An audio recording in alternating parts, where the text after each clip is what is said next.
Good evening. I would like to take this opportunity to welcome you to the school board meeting this Tuesday, January 17th, 2023. The public is encouraged and welcome to address the school board at the hearing of citizens. The board clerk, Kathy Tompkins, right over here, collects the cards from our hearing of citizens. Once the hearing of citizens begin, no more cards will be collected. A motion will be made after the Pledge of Allegiance to request that the board suspend the rules to extend the public comment period to 3 minutes for each speaker, which is being an amended policy that's being advertised on the agenda today. I will call you forward at the appropriate time.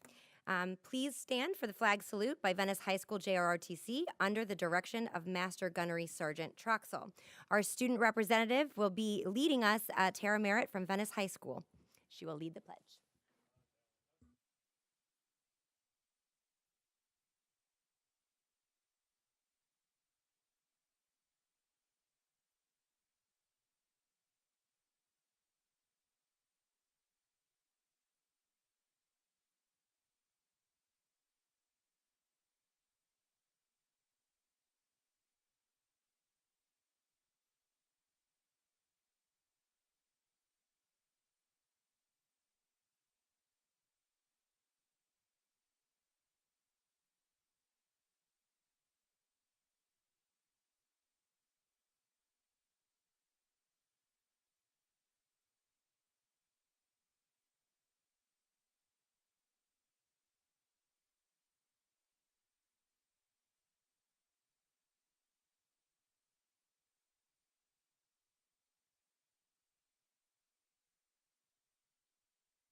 Thank you, Venice High School, JRRTC. As mentioned, I'd like to entertain to the board that we move to suspend the rules of 2.22 for today, where we allow 3 minutes for each speaker and allow that they are all taking place in general public comment. That is my motion. Do I have a second? Second. A motion, a second. Are there any comments? And please, if we could do a voice vote, I will start with Mrs. Marinelli. Yes. Mr. Edwards? Yes. Mrs. Rose? Yes. Mr. Enos? Yes. And the chair votes aye, and the motion passes unanimously. Moving on, very excited to announce our musical performance as they come up here and perform Fly Me to the Moon. We have students Sean Burns, Marshall Wicht, Alex, I'm going to say this wrong, Spack, and Vinceno Boncoraglio.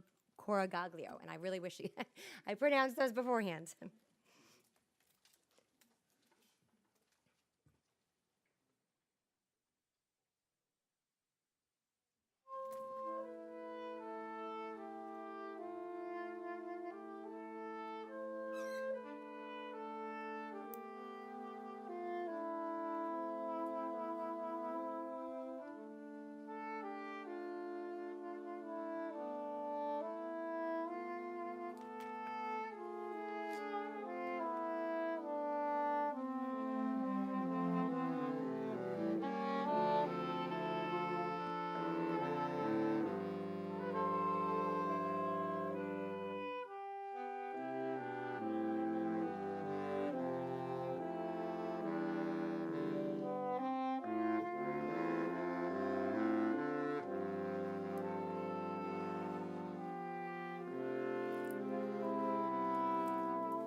was awesome, and I would be remiss, band director, Mr. Wing, wonderful job. That was, I wish you guys could stick around.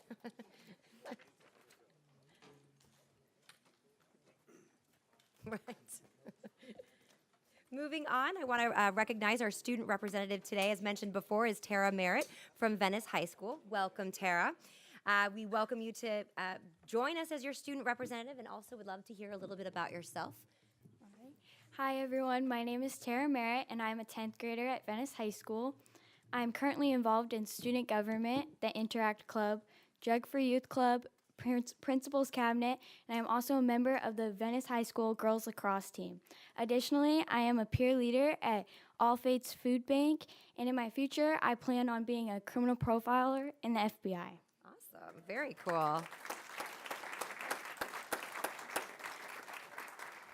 Each time we have a student representative, they will tell us about the character strong trait. This month for January, it is patience. Can you please tell us how that affects you? Patience reads, responding with our values and our beliefs rather than our impulses or our immediate feelings.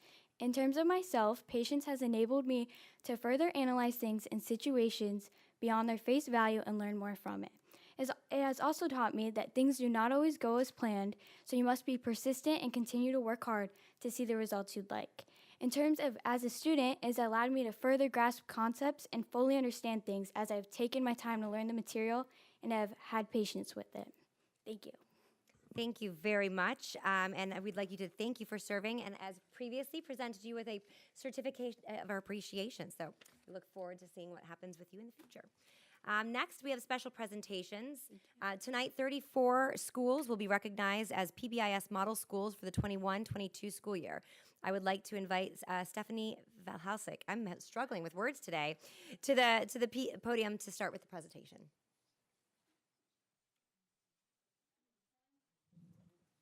That one works. Perfect.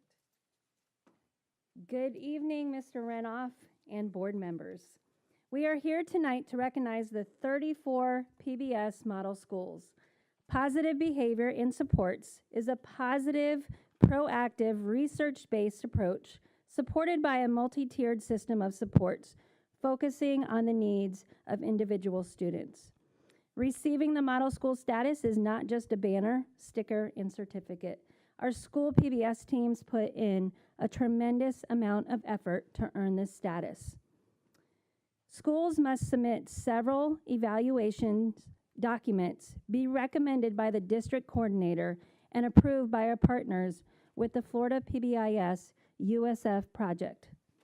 85% of our schools have been recognized as a PBS model, being the second highest district in the state. We have 17 bronze, 16 silver, and 11 platinum schools. School teams are comprised of administrators, teachers, and support staff members, along with student and parent representatives. At this time, I would like to introduce Madison Muller, 7th grade student representative from Sarasota Middle School, to introduce our 21-22 model schools. Madison.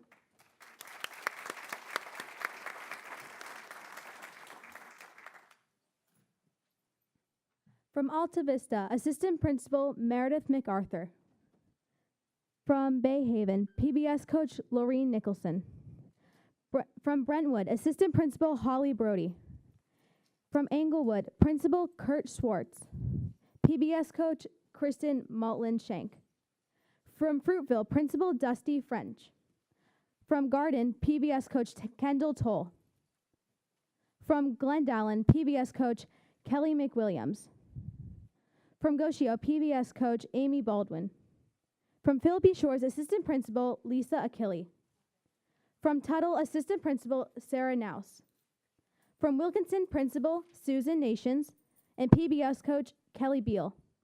From Brookside Middle, Principal Ryan Chase and Assistant Principal Amanda Roja. From McIntosh Middle, Principal McHenry Larabors. From Sarasota Middle, Assistant Principal Lisa Lyon. From Riverview High, Assistant Principal Jay Lawrence. From Venice High, PBS Coach Taryn Foster. From Oak Park, Principal Jamie Lowitz. Assistant Principal Nicole Mio. From PBS Coach Ali Kaiser. Silver Level, Lakeview PBS Coach Lauren Pyatt. Taylor Ranch Assistant Principal Scott Parrish. From Brooker Middle, Assistant Principal Danny Leal. From Woodland Middle, Principal Mark Grossenbacher. Behavior Specialist Marina Lamella. PBS member Wendy White. PBS member Kara Robinson. From Suncoast Polytech, Assistant Director Jack Turgeon. And Director Ron DePello. Triad Principal Melanie Ritter. In the Platinum Level, Ashton Assistant Principal Dr. Jacob Resco. Atwater Principal Cindy Throw. Cranberry Assistant Principal Allison Rainey. From Gulfgate, PBS Coach Teresa Mori. From Lamarck, Principal Troy Thompson. From Tatum Ridge, Assistant Principal Emily Hansen. From Toledo Blade, PBS Coach Tasha Umstead. From Venice Elementary, Principal Kirk Hutchinson. Heron Creek, Assistant Principal Christine Lawrence. Venice Middle, Assistant Principal Chuck Woods. And Northport High, Assistant Principal Linda Copeland.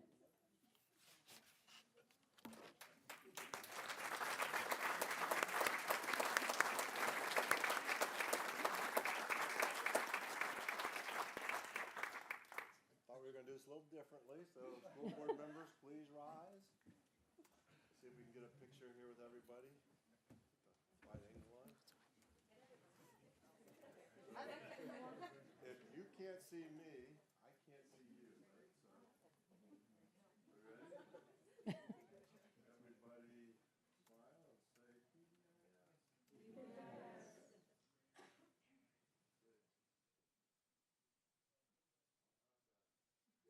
I got everybody.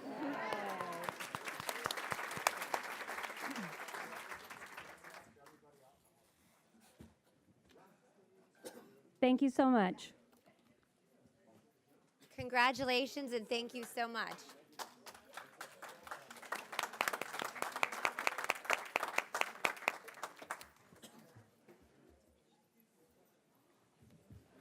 I'll give a moment as they head out.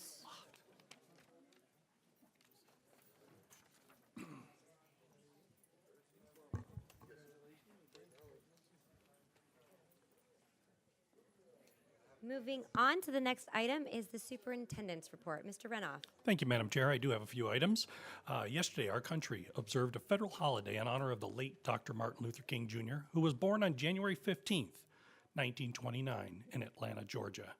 Martin Luther King Jr. Day pays tribute to the tremendous work of Dr. King and the legacy in the American Civil Rights Movement.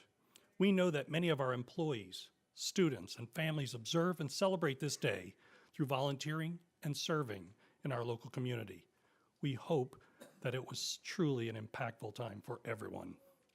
The 15th annual Celebrate Literacy Week Florida is coming January 23rd through January 27th. This initiative is brought to us by the Florida Department of Education in partnership with the Office of Early Learning throughout Florida. This year's theme is Take a Deep Dive into Literacy and Splash into New Worlds. All schools across Florida are encouraged to participate and spread the love of reading and the importance of literacy by participating in FDOE's annual writing contest and any other engaging experience schools can design to enhance reading for their students. We are proud to support this initiative and encourage all of our families in Sarasota County to celebrate literacy alongside their schools.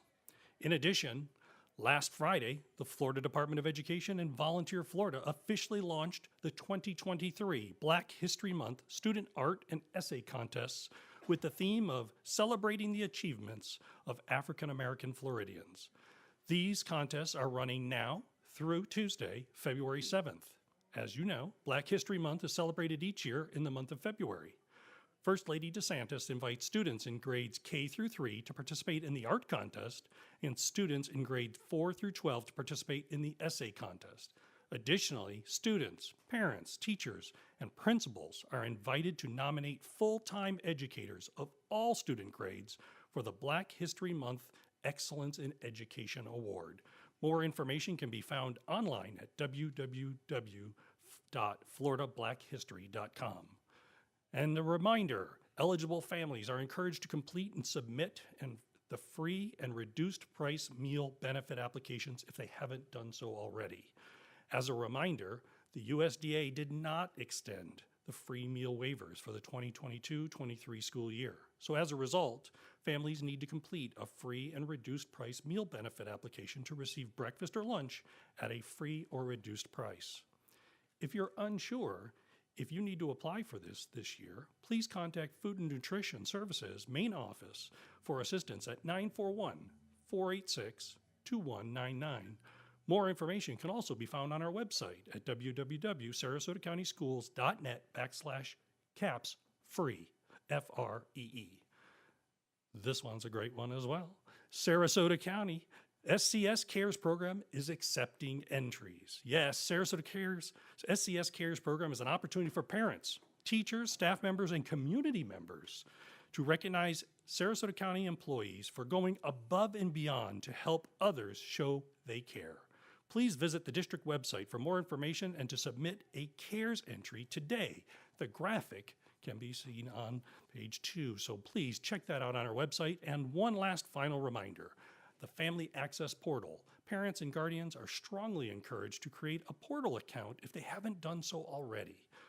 Please also consider checking your existing portal account to make sure that the information you have listed there is correct. Please visit the district website and search Family Portal for more information and to access the portal. And just a reminder on SCS Cares, C for culture, A for academics, excellence in academics. R is the engaging relationships. Enriching experiences is the E, and last but not least, it's for all students. That completes our superintendent's report. Thank you very much. Thank you. I don't want to speak after you. You missed your calling in a radio announcer or what have you. It's very good. Thank you very much. Moving on to hearing of citizens. Each speaker will have 3 minutes to speak. When the timer flashes yellow, 1 minute remains, and you will need to begin to summarize. You must stop when speaking when the buzzer rings.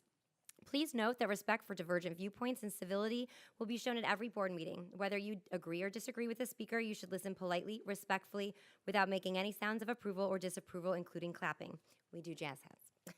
I recognize there is a lot of passion and emotion with the decisions that come before this board and the impact that they have on our students, families, staff, and community.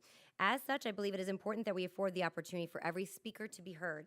To my fellow board members, any comments during hearing of citizens that you would like to respond to will take place at the conclusion of public comment. My request is that when you respond, you keep it to the issues that have been brought forward and refrain from directing it to any individual of the public. Per state statute 1001.372, parent 3, anyone causing a disruption will first be given a warning, and if the conduct does not stop, you will be removed from the chambers. Moving to the first speaker is Barbara Vaughn, and then on deck is Elizabeth Bornstein. And I'm apologizing in advance because it has been a long day and I'm struggling with name pronunciation, so please feel free to correct me.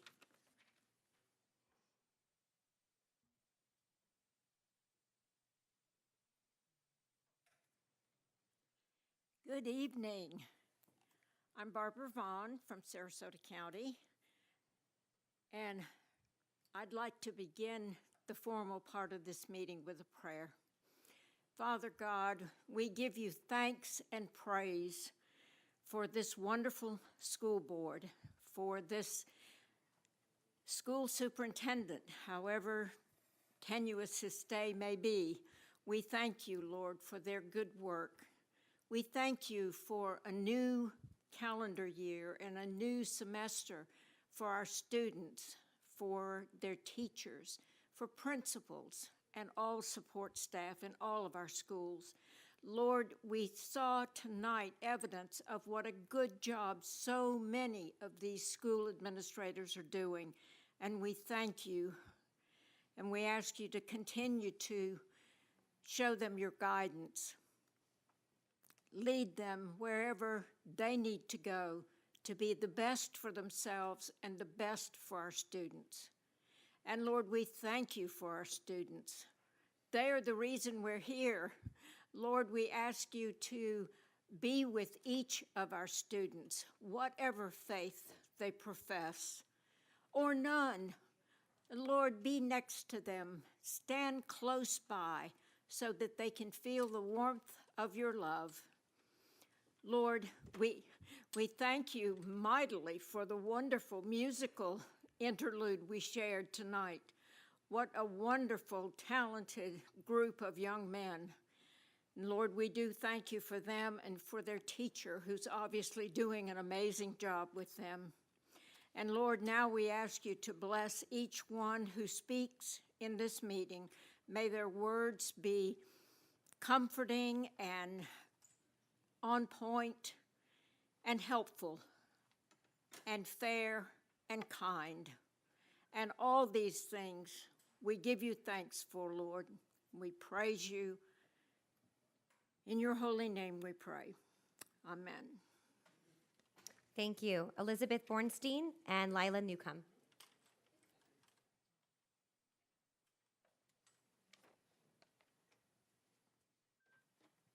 Greetings, Mr. Renoff, Board.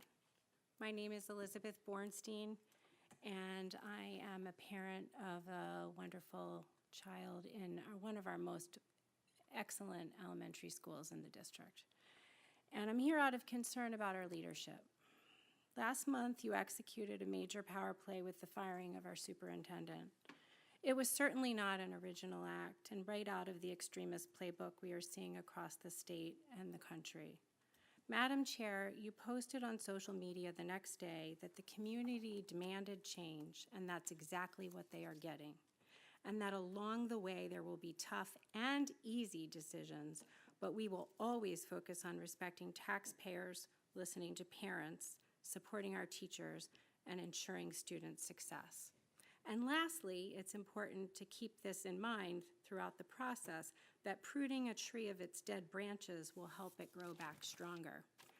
Madam Chair, tree pruning may seem like a basic hatchet job to you, but it is actually a difficult practice. Careful consideration is needed to determine what to cut, when, and how.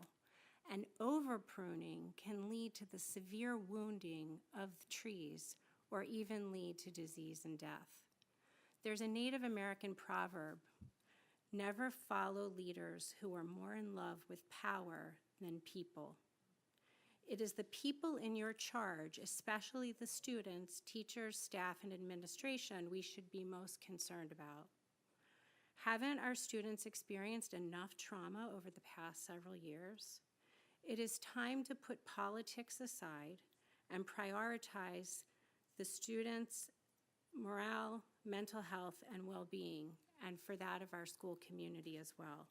I advocate for keeping Mr. Renoff as the interim superintendent and limit the amount of change and chaos in our leadership at the board.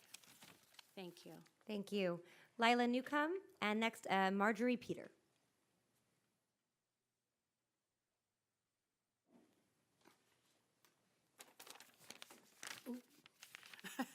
I'm Leela Newcomb, again, and I'm grandmother of 3 wonderful students in Sarasota Public Schools, all different levels. I was born in post-World War II, and I'd like to share just a few things leading up to today's agenda item of the superintendent thing. And in the 1950s and 60s, which I remember very clearly, there were the same 2 political parties with different opinions, but candidates all seemed to be moral, good, honest family people with good values. Campaigns were based on what the person was actually promising to do rather than based on slashing the other party. And when all was said and done, people worked together. I am not sure where all of the divisiveness has crept into our society, but I think we need to bring objectivity back into all of our lives. I truly want to believe, and I do believe, that our current school board is made up of basically good moral people. Please, I hope, now that all is said and done, we can work together. all of us, on school board issues, and that decisions can be reached with rational thought without bringing in anyone's political aspirations or personal religious beliefs, and certainly without the hate that seems to be prevalent in our society these days. I believe this has been magnified by the pandemic, which has brought out a level of fear in all of us. And whether anyone wants to admit this or not, that fear has spread into so many unrelated issues, and it's long past time to let that go, please. Sadly, we have just gotten rid of a stellar human being who was superintendent with very questionable reasons, in my opinion, for doing so. So now, regarding the appointment of an interim superintendent, maybe, just maybe, it should be the best person for the job and not whoever is in line with anyone's political agenda, which doesn't belong in the school board in the first place. Please, for the children, thank you. Thank you very much. Marjorie Peter and Teresa DeWitt.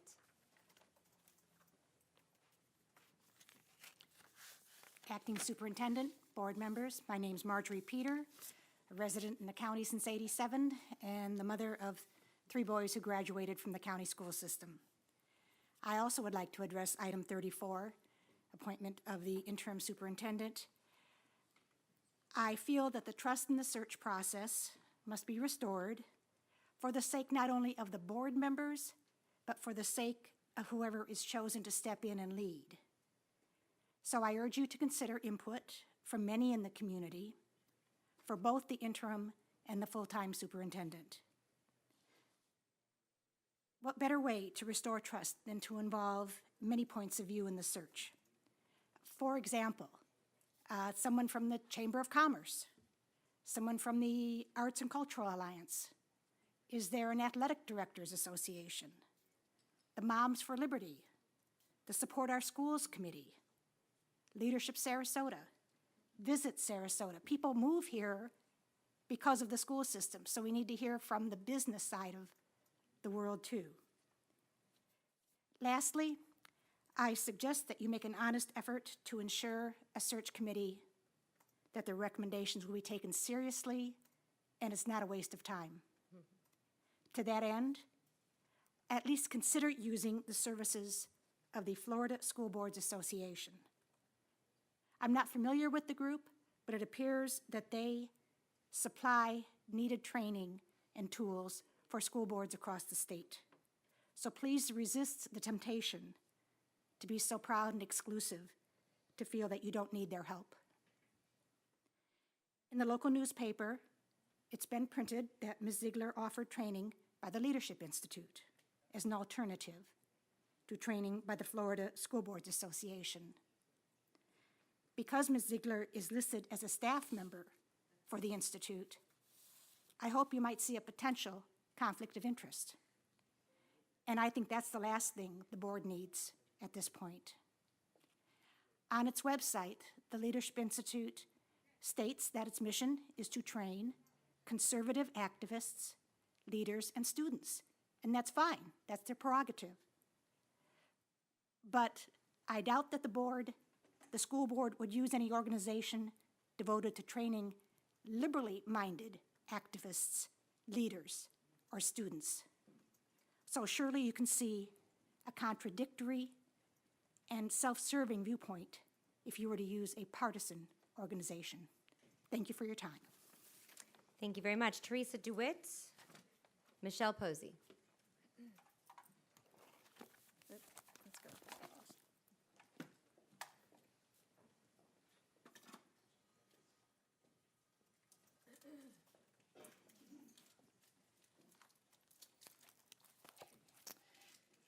So while parents were home with children relaxing and bonding over the holidays, our Castle partner was busy at work. I wanted to give an update on our SCL Castle partnership. Castle decided to partner with Planned Parenthood and create a sex ed program which includes youth action projects. Castle completed their Misinformation Coalition with the school counselors, elementary principals, and school psychologists associations and more. I have found that the American School Counselors Association is spearheading this integration of Castle into school systems. Castle also completed their partnership with the RAND Corporation. Documentation shows Sarasota County principals were given surveys at the beginning of COVID. Rand has a long-time relationship with the military and accepted $70 million from Mark Zuckerberg to produce the Rand report, which he owns. Now, Panorama and Mark Z partnered to now produce teacher surveys. Mark, Panorama, Rand, and Castle are all now partnering to track children's biometrical data. Do any of you in this room know what that means? Let me remind the board, Castle is the accreditation proponent for all SCLs who are required to obtain children's, teachers, and community data with or without parent consent. Castle has now decided to provide DEI programming and gender ideology within their SCL programming. This is alarming because separate contracts are not required. Castle states they are not a mental health program, but this district has insisted on partnering and blurring the lines of our mental health needs and character education requirement by selecting a Castle program.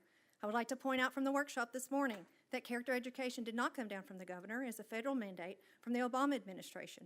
Sarasota first had character counts, which is also now a partner with Castle. Tom, thank you for confirming to me that I have been lied to repeatedly. You stated you observed character education last year. Well, when I met with Deborah last year, I was told she nor Mandy handled SCL. I was told by Tara at my Southside SAC meeting that the character education pilot was this year. I approached these administrators to gather info, create a dialogue, and they all knew my intent was to communicate to over 3,000 parents, as well as offer my mental health experience. Dr. Asplund knew I was attempting to connect the dots of why Sanford Harmony was being used in a traditional classroom to satisfy the substance abuse and mental health program, which was completely inappropriate in leaving children to process feelings without a licensed professional. The multi-tier program is also being targeted by Castle. Can we address the elephant in the room? Deborah admitted there is data this morning but continues to not provide the tool or survey name. Ms. Ziegler, the board, you all are being informed today that on the 29th of November, I submitted a FOIA request for all SCL programming, including all surveys of children and teachers. I was informed it had been misplaced. Also, the file I gave you was supposed to be submitted to the meeting minutes. They were not. I have to ask, why is all of the character-strong information that the board has requested repeatedly, as I have, continues to disappear, but yet we give continued approval? Our compliance with Castle and their egregious partnerships are going to cause serious litigation. Thank you. Thank you. Madam, Mrs. Tompkins, I know that an item was provided to you. I'm not sure if that can be added. Well, can that be added to the minutes? And I know that there's a former one that we had an issue with. Thank you. Michelle Posey, Shannon Clement.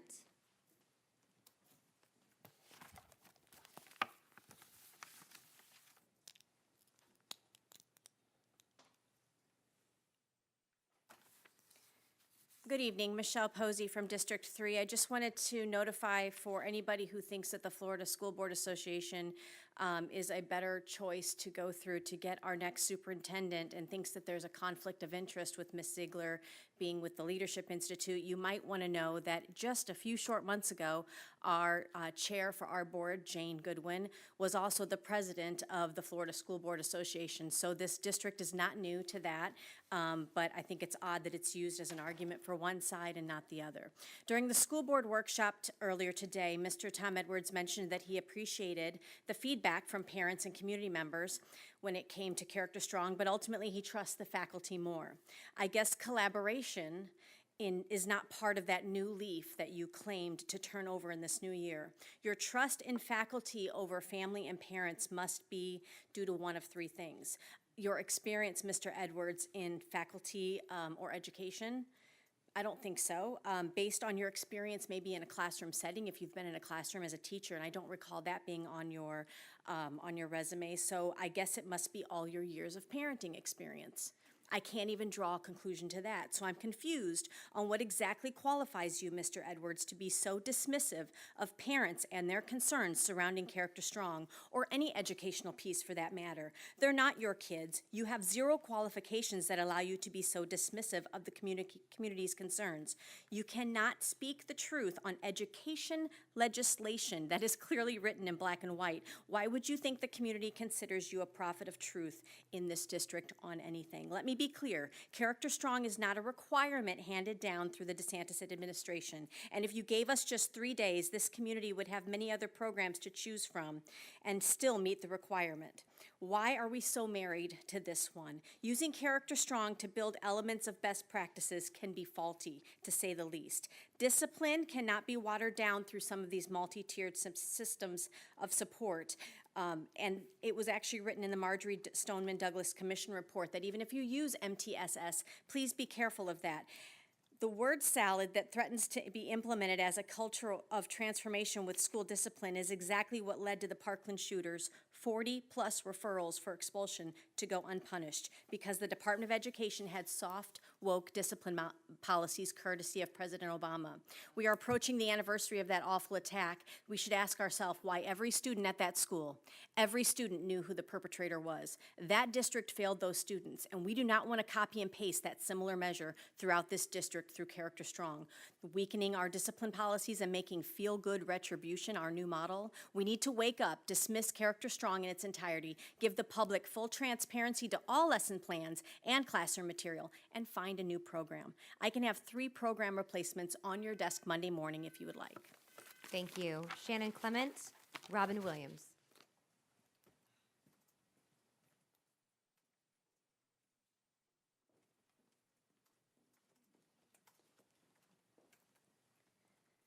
Good evening, Board. My name is Shannon Clement. I am the parent of a child currently enrolled in our public school education system. It has been continually brought up that we need to get the politics out of this chamber, and yes, this body is supposed to be nonpartisan by current design, given that our community encompasses innumerable people of varying beliefs and ideologies. The issue, it seems, is that since it has been brought in and has been seemingly spearheaded by our governor, who should know better, having had the exact same public school education I did, being 2 years behind me in the diverse working class technical school we attended, we currently have those who have been emboldened to press their singular ideals on all of our children, whether the majority of parents agree with those ideals or not. Since it has been introduced to this chamber, those of us that disagree with these tactics have little recourse but to, quote-unquote, fight fire with fire, as it were. I moved to Sarasota almost 20 years ago now, in no small part because the school system here was better than where I was. Though I currently have a child enrolled now, their older siblings showed me how integral having a school system that is focused on the success of all children, tailored to that child's specific needs, is to the overall health and well-being of not just the student, but the family. I admittedly took that for granted until recently. I say all this because, as anticipated and in spite of overwhelming feedback to the contrary, we're now in the process of looking for a new superintendent, while also being concerned about things like book banning and the removal of programs to support diversity, of which fear is the only reason I can think of as to why diversity is ever considered a negative. And worse, the reality is that it isn't likely to stop here. I intend to get more community members like myself, and in particular parents, involved, just as you all need to ensure the community feedback is actually listened to, whether through public comment here or through calls and emails, even when it is in opposition to your own personal ideals or agendas. For good or ill, you were voted in to represent everyone, not just your base, particularly in what is supposed to be a nonpartisan position. Our children, of which none of you currently have any enrolled in the school systems you are directly affecting, are not your political stepping points or pawns, yet so far your actions speak louder than your words to the contrary. The thing I despise the most is a bully. They function from a place of fear, insecurity, and misplaced belief that power equals strength. This chamber has been bullied for far too long by a small, highly vocal minority, and I'll gladly take up the shield for our kids who can't speak up for themselves. And I mean that for all of our kids, not just my own. What this Mama Bear would like to see is that this chamber functions as it was intended. This isn't a competition. We are supposed to all work together to ensure the best resources and brightest futures for our next generations, regardless of their backgrounds, access to resources, or even religious and political ideologies. To that end, I encourage you all to ensure that as we move forward communally to replace our superintendent, it is integral that a plethora of voices, experiences, ideologies, and socioeconomic insights are directly included in the process. Thank you. Thank you. Robin Williams, Sebastian Martinez.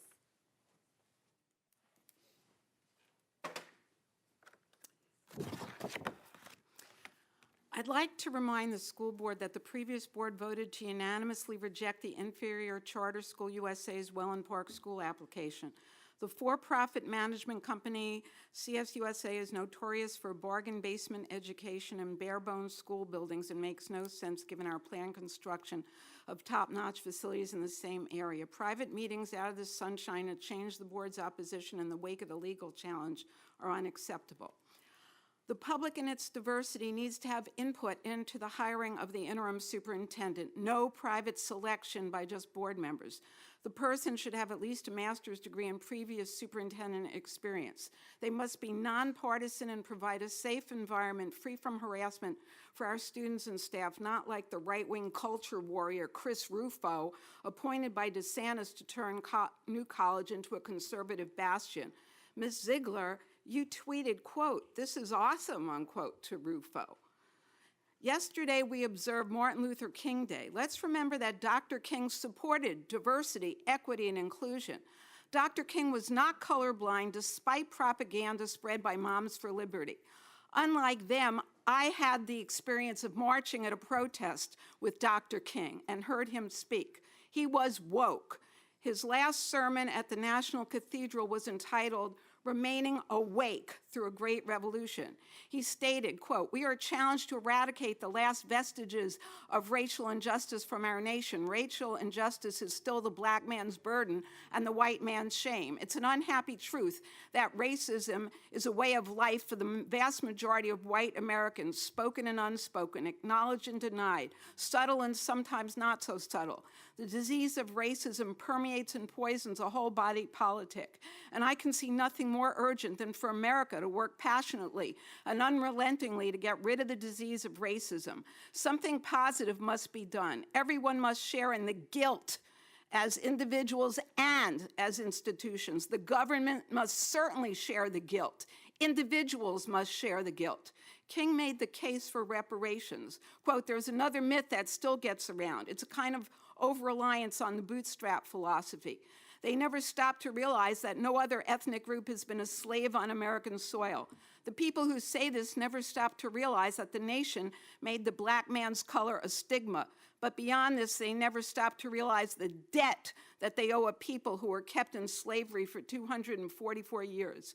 We have the moral responsibility to be woke and stand up for justice. There's racism, bigotry, homophobia, and anti-Semitism alive and getting worse in Sarasota thanks to the hate bills that were enacted last year and pushed by you, Ms. Ziegler, and Moms for Liberty, or rather, Moms for Bigotry. Thank you. Thank you. Sebastian Martinez and Lisa Scher.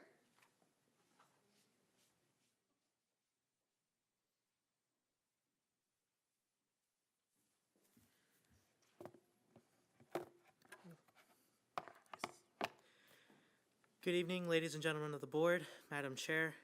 I hope you had a wonderful Christmas and celebrated a great New Year with your families. Since your swearing in, we have seen several points of contention and backlash. In your first handful of meetings, you've seen backlash from parents, backlash from teachers, and backlash from students as a result of your poor decision-making. However, I would also like to take a moment to thank this board for some great steps forward in regard to increasing speaking time from 2 minutes to 3, increasing hourly pay for bus drivers to $25 an hour, which will hopefully aid in resolving our district shortage of bus drivers, and bringing raises to teachers and classified staff in the district. So thank you. However, there is a lot of work that needs to be done.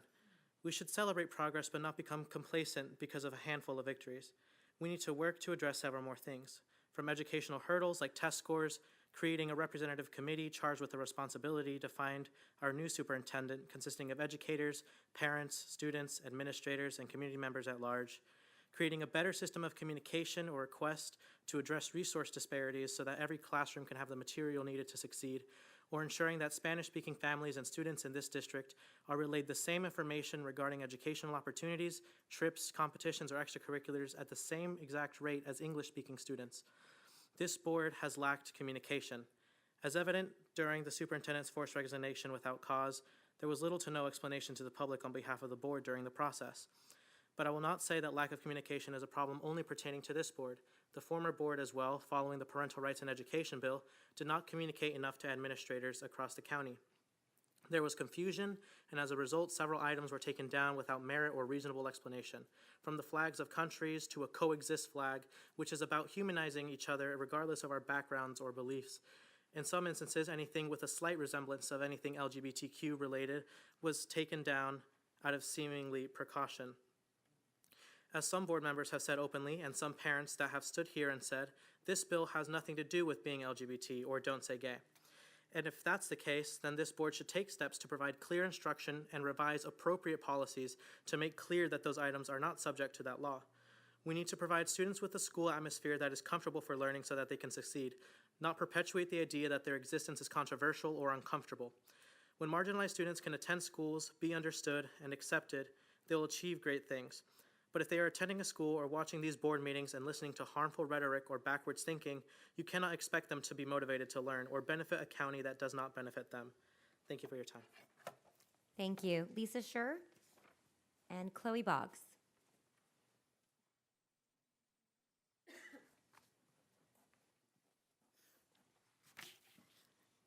Excuse me.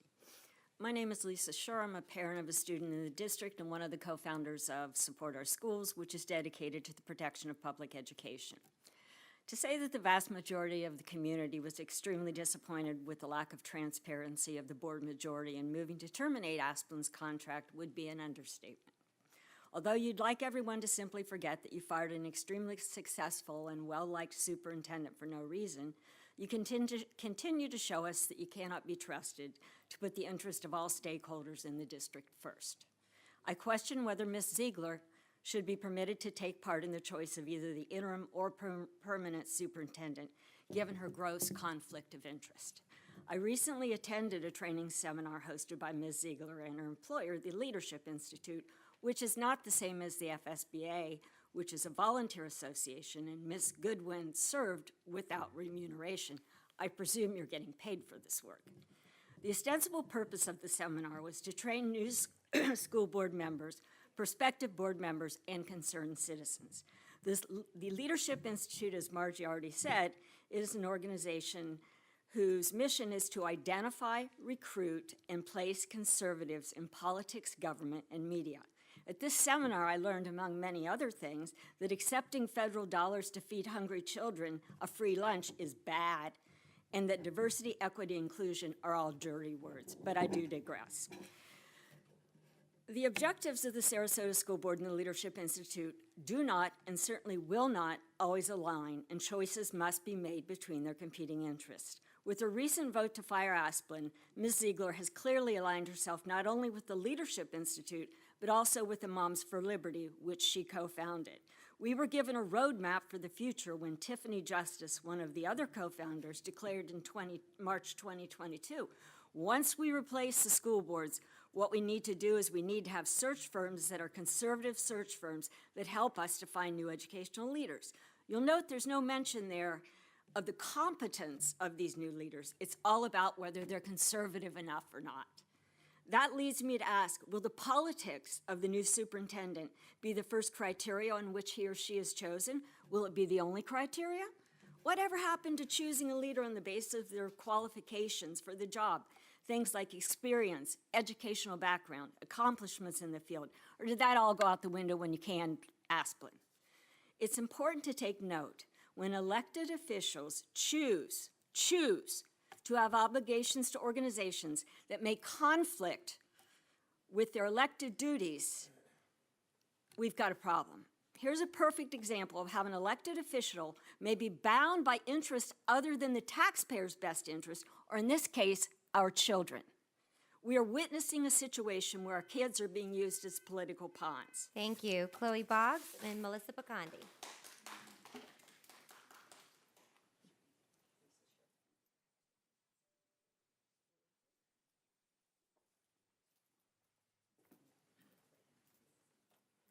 I'm Chloe Boggs, a senior at Riverview High School and the president of the youth chapter of Women's Voices of Southwest Florida. Last time I was here, I was extremely disappointed with the school board's irrational decision to not retain Dr. Asplin, and with that time, that feeling has only grown stronger. Although your positions are elected, you in no way represent or support the feelings of students in our county. I can only hope that the next superintendent will not be one that pushes the conservative political agenda sent to us straight from Ron DeSantis, just like our new school board members. This includes fear-mongering that teachers and educators have some sort of woke agenda and are going to teach your kids critical race theory. If you want to know what happens in classrooms, ask a teacher, not a politician. As a senior, this is my last year to fight on behalf of students against the attempt to make them into your political pawns. And I have no plan in stopping anytime soon. Shame on the school board and anyone who uses students' education to spread their politics. It's a shame that the chair's husband tweeted that there should be guns at a protest my youth chapter attended in Orlando, the same city where the devastating Pulse shooting took place, the same venue a woman was shot and murdered at. He did, hours later, state he meant the police. I want to remind you that school shootings happen in under 30 minutes. Your husband's post could have harmed your students and the parents in your county, no matter what he meant. Your students, your parents. If you want to claim you're here for all students, I dare you to admonish your husband and his actions.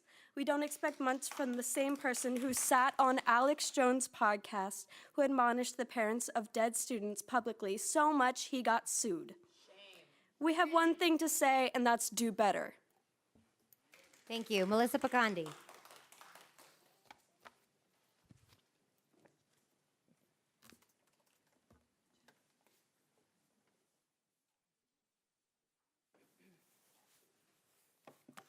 Hi, I'm Melissa Vicondi.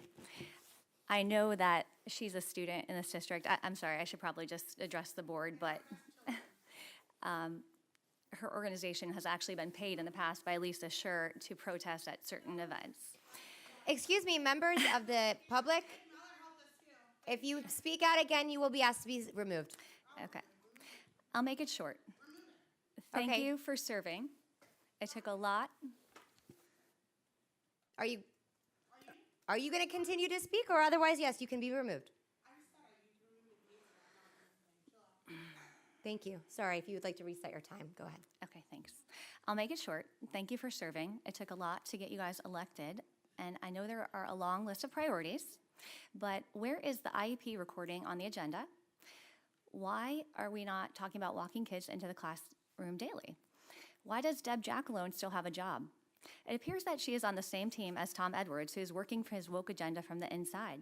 Ms. Jackalone is on record a few months ago stating that there is a committee of experts that are revising the Sarasota gender guidelines. This committee with staff and students met outside of the sunshine. When emailed and asked about who was on this committee, she ignored our requests for information. How can Ms. Jackalone be trusted? Why is she in charge of Goal 2 and mental health? Ms. Jackalone is also known for working with Equality Florida and trying to encourage school districts to pass guidelines outside of the sunshine without public input. I don't think that she should be trusted, along with Mr. Edwards.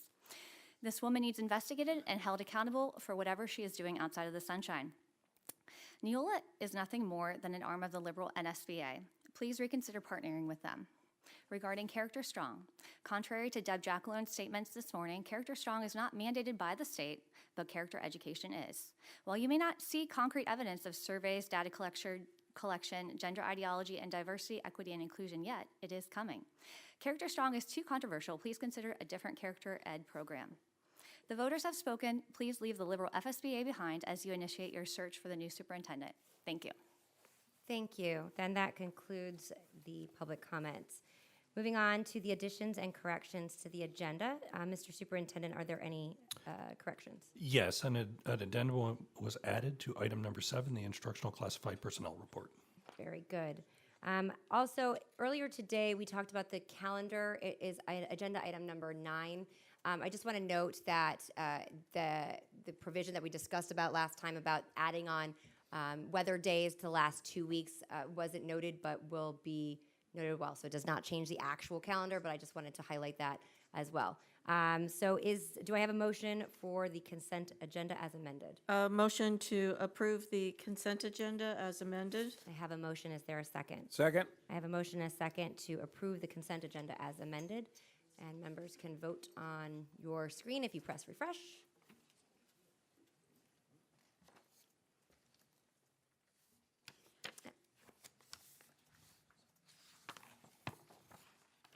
And the motion passes 5-0. Moving on to new business, item number 31. Is there a motion? Motion for approval of the new job description for Systems Programmer 1. I have a motion. Is there a second? Second. I have a motion and a second that the board approve the new job description for system programmer as presented. Are there any comments? Seeing none, members, please vote.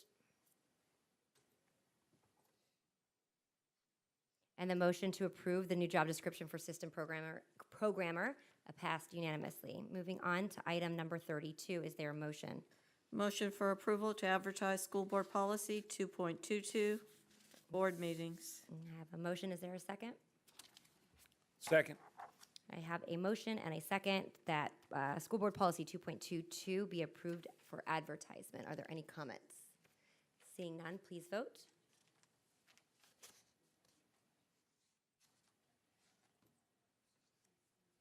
And the motion that School Board Policy 2.22 board meetings be approved for advertising. Moving on to item number 33. Is there a motion? A motion to approve the request from legal counsel to schedule a private meeting for advice concerning settlement negotiations and/or strategy sessions related to litigation expenditures in the upcoming hearing before the State Board of Education pertaining to the appeal filed by the Florida Charter Education Foundation, Inc. College Preparatory Academy at Welland Park of the school board's June 7th, 2002 denial of their submitted charter application, case number 2022-4064, pursuant to Florida Statute 286.0118. I have a motion. Is there a second? Second. I have a motion on item number 33 and comments. Mr. Edwards. I just recently found out that, and this is my knowledge, and I'm referring to our counsel here, that the last piece of information I had regarding this particular litigation was that the DOE canceled the hearing. And that was back in November or October, I believe. October. So the State Board of Education set this matter for a hearing in November. They unilaterally canceled it. So I had no input in canceling that. Since that time, obviously, a new board has been sat. I had authorization from the old board at the time, and I'm requesting this meeting to get some insight from this new particular board on how you all wish me to move forward in this matter. Okay, but Since has been reset to March 22nd, 2023. What came to light for me was that there was a hearing that had been scheduled for December that we canceled. No, there was no meeting scheduled for December. After it was canceled in October, it wasn't reset. It was actually reset for tomorrow, and we asked them to push it off to the March meeting, which is the next State Board Education meeting after tomorrow, so that I could discuss this matter with you all and get insight, so that when I do address that matter before the State Board of Education, I have insight from this board. Okay, so the fact that there was a hearing scheduled that was pushed off, the board was not notified. And we don't know it unless I asked for it. Well, at least I don't know it. It was just pushed off in the last couple of days. It still doesn't matter. It's on the agenda to be discussed tonight, and I think that's information that's important. My understanding is Mr. McKinley told you that. May I? Absolutely. My understanding was there were questions. This is for a shade meeting because it's regarding litigation, and there is no other mechanism of which to update the board. I am limited as to what the various timeframes are, but I know when it was brought to me, it said their only option is if either the pursuer, we have a discussion as a board, and as I've heard you previously, certainly wanting to include everyone and not making it a one-off conversation. So the only mechanism in order to do such, given that it is litigation, is to schedule a shade meeting. Well, and this is the first opportunity to bring this request to the board under the board's policies. Certainly, I have to follow the notice and advertising rules. By the time I found out it was set in January, there was no time to put this request on the December 13th board meeting. We haven't had another board meeting until today, so this was my first opportunity to bring this request to the board. In order to do that under the board's policies with the advertising and notice requirements, I had to put out the request on this agenda at the time, and this is how recently the state board has continued this matter, which was at one point set for tomorrow morning in St. Augustine until March. That has been since I have actually even put together this agenda item. So at the time this agenda item was submitted for you all and for your consideration, I did not know whether the state board was going to continue that matter, which is what I explained here in the agenda item. Only in the last couple days have they agreed to push it off until the March meeting, which enables me to have this request. And the request is to have a litigation strategy session prior to the February 7th board meeting, which will give me a little over a month to, chart the next steps in this case with advice and input from this particular board, because the last input I had was from the prior board that, was, the composition changed in the November, change of guard. May I, Madam Chair? Absolutely. Thank you. I appreciate that we need to have a meeting in shade. So I'm on that page. The page I'm still not on is the last communication that I received as a board member regarding this matter was that the last hearing had been canceled, and it was likely that the DOE was not taking this case up. That was the last communication I had about this matter. So subsequently, a hearing was scheduled that I didn't know about because I thought the matter was dead. I had no input in that either. And now there was a hearing scheduled, and all I'm saying is when that hearing was rescheduled, then that meant to the board that it wasn't dismissed, that it wasn't, and that's what I feel I should have been, not that we're going to discuss it, not that there was sunshine involved, the hearing is back on. And now I see from here that I had to go and find out why is this back on the agenda, because I'm understanding that it had been dropped. And my law partner, Mr. McKinley, I believe. I'm not able to finish, Yeah, let him finish. and that's really so. And then my law partner told you it was continued. After I called and asked, why is this on the agenda? Okay, when I made the agenda, I didn't know it was continued yet. Okay, so gentlemen, so I want to make sure, Mr. Edwards, did you get from the update standpoint, I understand that's for all board members being updated on, because I honestly, understood. And that all I know is that there was nothing when the minimal updates were given, and it was added to the agenda, and I think as Mr. Duggan was saying that there would be, if we were, I can't remember the dates, if we were scheduled to be on the agenda as of February, was it February or January? But that is either we present to the Department of Education, not we, as was previously done, or alternatively, because there have been updates that we will discuss at the executive session. Those were the only alternatives, so that's how we are. But I understand your point of update. Are there any other comments or questions? Okay, seeing none, members, please vote.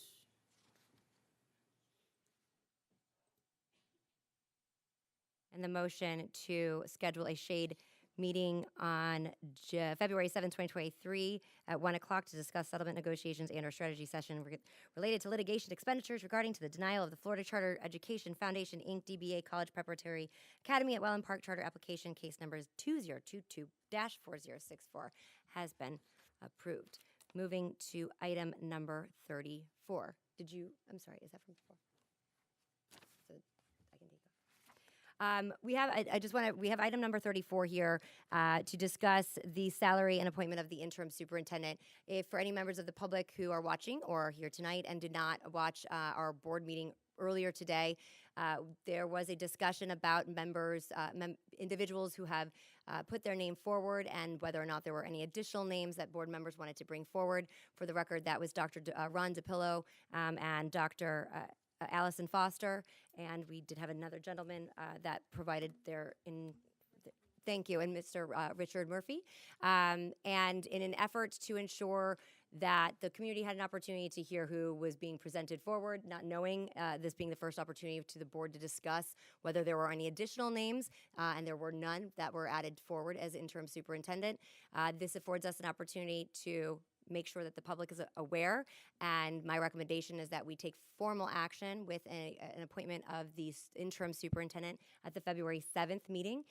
During the workshop, additionally, there was a discussion as far as the salary range. It was informally discussed about the maximum amount that we would be looking at from a compensation standpoint, which would be $225,000 for the interim, which is the maximum allowable through state funding through the state statute.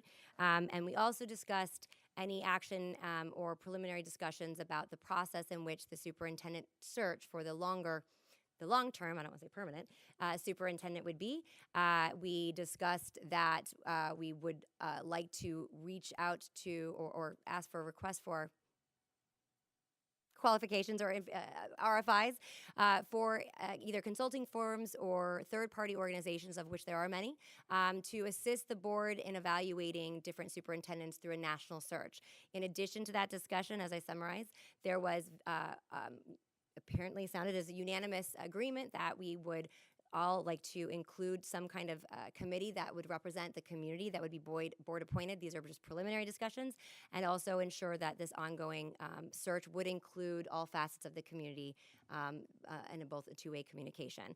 At that point, as I summarize, if I'm not missing anything else, the one action item that I see that we should take today is as it relates to directing staff on the request for LOI.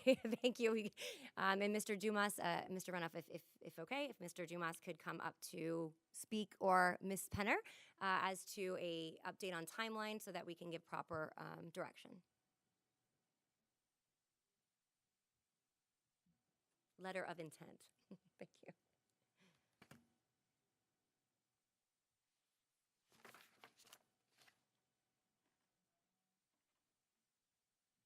I don't think you have to press anything, do you?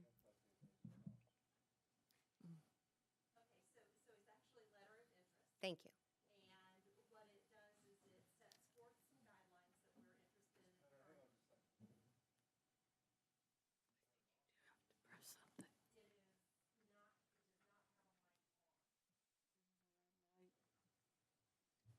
That's what I do. Now it has a red light. Takes a while to warm up. Now they both have a red light. Okay. So what we would be submitting is called, or requesting, is a letter of interest. And what it does is it says, I'll just read from the last one we had. It says, services may include, but not be limited to, in cooperation with the board, develop a timeline that focuses on a desired start date for the new superintendent. In cooperation with the board, develop a candidate profile and criteria for evaluation and selection of the successful candidate. And at the direction of the board, develop and implement a plan and a schedule/calendar of events to provide and facilitate community input and engagement. So that is what we're asking for someone to provide, as well as their qualifications and experience with superintendent selection. Similar to the timeline that was used the last time there was a superintendent search, what we are suggesting is we would send this out to the public or for this request on January 23, so on Monday. It would be sent out, and then on February 13th, the responses would be due, which would then allow us to get you all the information from those who submitted requests on February 16th. We have a board workshop on February 21st that would allow you all to discuss this and go over the submissions, to shortlist the submissions, and give us then on the March 7th meeting, firms could then present from that short list, and it could be voted on at that meeting if so desired. Thank you very much. can say that again if that was. No, yeah, if board members want to repeat the dates, I had that it would be put out on the 23rd, being January 23rd, released to the public and any other interested parties, and that the conclusion date would be February 13th. They would be due. Due, The correct. Letters of interest would be due. And that the board convenes at a workshop on the 21st, and all received interested parties would be released to the board members, in which we would discuss as an agenda item on the workshop. Right. The board would get them a few days in advance, but it would allow you to review them prior to the workshop on the 21st, and again, to shortlist at that workshop, so that then a shorter list of firms could present at the March 7th meeting for selection.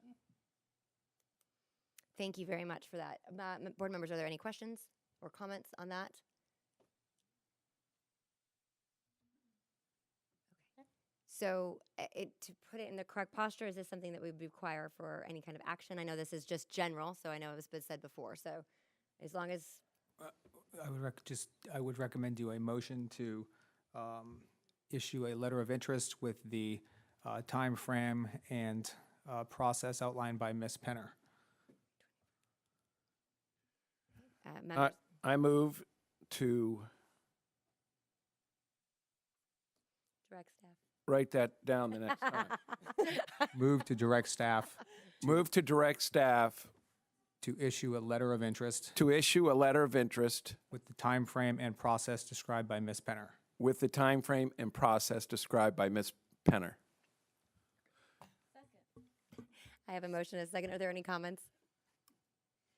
Seeing none, I may have the board administrative assistant repeat that back because I don't want to butcher it, but I know that the motion is to direct staff to move forward with the process of a letter of interest with the date set forward. I have a motion and a second. Seeing no additional comments, I'll do a voice vote. Mrs. Marinelli? Yes. Mr. Edwards? Yes. Mrs. Rose? Yes. And Mr. Enos? Aye. And the chair votes aye, and the board, the motion passes 5-0. Are there any additional comments? Mr. Edwards? Okay. This is feedback for you, Madam Chair. Oh. I have experienced a couple of things that I'm not used to, and I know we're in transition. I know you're new as the chair. I know that we're in transition from leadership, but it's been a tenuous trying to manage the agenda and then what happened with the legal conversation. So the updates of what happened, for example, with Neola this morning and this, I'm counting on you to be able to sort of bring those kinds of things in line. And it's not a judgment, it's just merely feedback. Lastly, since I think it was Ms. Posey said that I said I was going to turn a new leaf. I never said that, but I do manage myself by actions. And if you notice, it was a unanimous vote to have you be chair. It was a unanimous vote to be our vice chair. And I am trying, to the best of my ability, to go with the flow and to welcome the new board. But I need to say that there will be times that I disagree, and that should be okay. And what I don't find acceptable, and I'm counting on the chair, is I don't want a finger in my face, I don't want to be preached to, and I don't want to be interrupted, because that has happened several times, twice today. So I'm hoping that we can have a difference of opinion and that we will be respectful of one another. And I'm counting on you to drive that process. Thank you very much. Mr. Enos? I would just like to take this time to thank Mr. Renoff. I think that that's something that ultimately I've known him for over 30 years, and an exceptional person, exceptional leader, great guy, great family man. I talked to him earlier. I mean, I think it's something that just needs to be thank you for everything that you've done. You stepped up, you've done everything, and I just wanted to make sure that everybody knew, that you're a heck of a guy.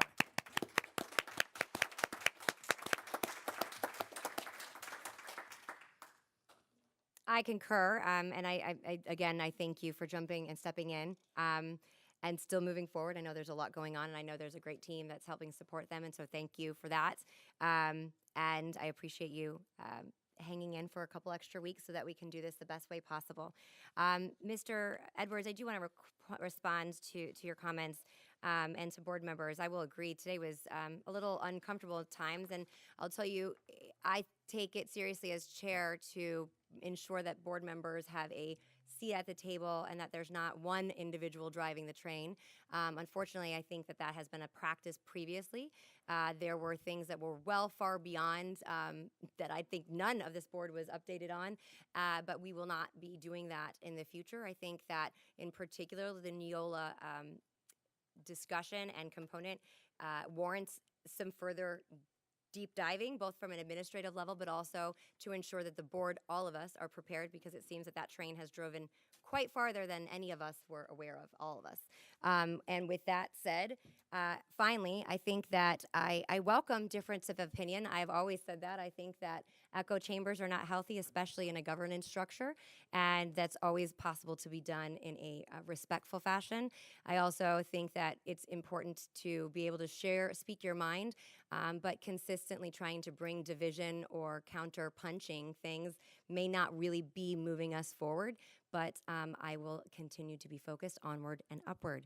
To finally conclude, seeing no additional comments, I wanted to remind everyone that the Convocation of Governments Interlocal Agreement for Public School Facility Planning meeting, that is a mouthful, will take place on Friday, January 20th at Suncoast Technical College Conference Center, Beneva Road, starting at 9 a.m. And the next board meeting is scheduled for Tuesday, February 7th at 6 p.m. It was noted at 3 p.m. However, the board cannot move it to 3. I know we discussed this, but no formal action has been taken. At our next board meeting, there would be, pursuant to the conversation about moving to one 6 o'clock meeting and one 3 o'clock meeting with a workshop, will be on the agenda. So board members just keep an eye on that. If there are any concerns or if there is no interest in that, we can decide at that point. But just a reminder that February 7th, Tuesday, will be a board meeting at 6 p.m. Seeing no additional comments or questions, we are adjourned.